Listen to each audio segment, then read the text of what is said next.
পুৱতি তৰা ধাৰাবাহিকখনৰ আজি নিশা আহিবলগীয়া এপিছডৰ প্ৰম' মুকলি হৈছে।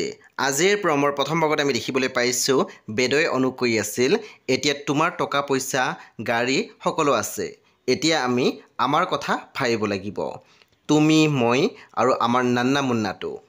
তাৰপিছত আমি প্ৰমত দেখিবলৈ পাইছোঁ প্ৰজ্ঞাই কিংচুকৰ আগত কৈ আছিল, তুমি এইবোৰ কিয় কৰি আছা, মই এনেকুৱা কি ভুল কৰিলোঁ যে তুমি মোক এনে শাস্তি দিছা। তেতিয়া আমি দেখিবলৈ পাইছোঁ কিংচুকে মাত দিছিল, শাস্তিটো মই তোক এতিয়ালৈকে একো দিয়াই নাই, দিবলৈ আৰম্ভ কৰিমহে। তাৰপিছত আমি প্ৰমত দেখিবলৈ পাইছোঁ অহিৰণে কৈ আছিল, গুণ্ডা ওলাইছ তই, তোতকৈ ডাঙৰ গুণ্ডা মই, তোক আজি মই এনেকৈ কৈ অহিৰণে মাৰিব ধৰিছিল। সেই বন্ধু বান্ধৱীসকল আজি নিশা 9 বজাত ৰং টিভিত আহিবলগীয়া পুৱতি তৰা ধাৰাবাহিকখন খুবেই বেছি ইণ্টাৰেষ্টিং হ'বলৈ গৈ আছে, সেই আপোনালোকে চাবলৈ একেবাৰে নাপাহৰিব। পৰৱৰ্তী আপডেটৰ বাবে আপোনালোকে মোৰ চেনেলটো ছাবস্ক্ৰাইব কৰি কাষত থকা বেল আইকন টিপি দিবলৈ একেবাৰে নাপাহৰিব আৰু প্লিজ আপোনালোকে মোৰ ভিডিঅ' এটা লাইক কৰি দিব।